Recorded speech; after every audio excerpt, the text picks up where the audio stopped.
Sherlock Holmes and the Mystery of the Engraved Spoon, an original story by Kyle Joseph.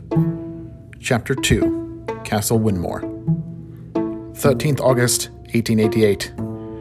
At just after 8 o'clock in the morning the following day, a Monday, my friend and I found ourselves departing the mighty steam engine which had delivered us from London to a small town in the English countryside, which Earl Ignatius Matthias Percival called home. It was my understanding that he lived on a massive, sweeping, and grandiose estate known as Castle Winmore, which had been gifted to his father by Queen Victoria herself, though the origins of this story and its veracity were hotly debated. The Lord Courtesy himself gave no such indication which parts were true, and which were mere fabrication. I looked out of the window as we departed the train. My word, Holmes, this place is simply marvellous. It's like a little town all the way out here, with the Earl's mansion at the very centre, like a beating heart. From my place on the train, I could see every such manner of buildings and workshops, the likes of which amazed me to my core. As we stepped off the train and crossed the platform, I, with my briefcase, which Holmes had instructed me to bring along with extremely specific contents, and Holmes carrying nothing but a pocket watch, which was strung along his waistcoat, we were greeted by a portly man wearing a bowler hat and a sharp suit. "Greetings, gentlemen," he said with a sharp English accent. "My name is Weatherby. I am the Earl's butler. Please come with me. There is a hansom waiting to bring us all to the castle. The Lord Courtesy will be most excited you have arrived." "Quite a dour chap, isn't he?" asked I, whispering so the man would not hear. Sherlock Holmes's face broke into a mischievous grin. "Perhaps yes, but we better stay focused on the matter at hand, Watson. I fear there is more going on here than we or even the Lord Courtesy have been led to believe, and I intend to get to the bottom of it." My friend's overwhelming joy at this case was something I found peculiar and rather interesting. Sherlock Holmes was a normally quiet, contemplative man, and to see him in such a state was indeed unusual. In mere moments we were seated, and the driver whipped the reins and we were off. As the train station receded into the background, through a thicket of trees the mansion was coming into clearer and clearer view. Still, I was marvelled by the sheer size of it, as the house stood what had to be practically scraping the clouds. When we finally pulled into the drive, a team of servant girls and footmen were waiting to greet us. They took our bags and ushered us inside the massive double doors which served as the entrance for guests of the Earl and Countess. "Welcome!" came a booming voice from the elegant set of stairs which lined the wall of the massive entrance hall.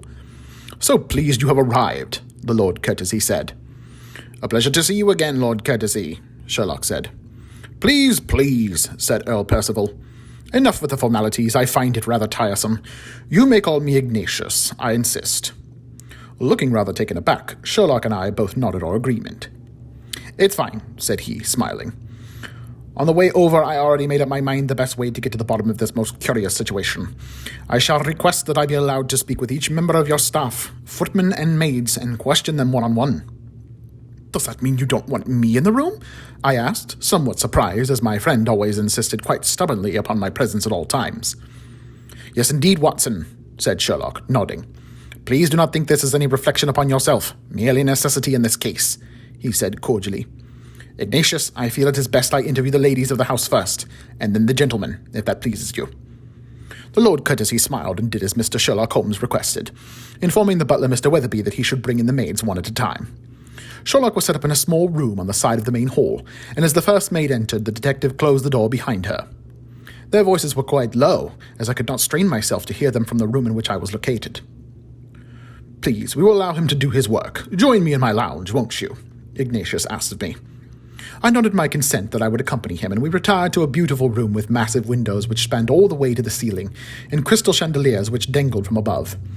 We took a respite on the luxurious armchairs, and Ignatius set about fetching us some tea. He offered me a cigar, which I accepted gratefully. As the smoke wafted through the room, the two of us sat and conversed in mild tones, waiting for Sherlock to see each member of the staff in turn. As the morning wore on, we dined on a light breakfast, and Ignatius offered to show me around the grounds. The driver, a tall, thin man with a clean-shaven face, took us around the property as Ignatius showed me everything Castle Winmore had to offer. As I had suspected on the train, the castle-turned-mansion served as the center of the town, with buildings and domiciles surrounding it on both sides, which swept away and across the countryside. I had no idea how much land it covered, but Ignatius remained proud of all his family had built. "We employ over 300 people here," Ignatius said proudly as the driver circled back towards the castle. "I make sure they are well compensated for their work. We treat our staff with dignity and respect.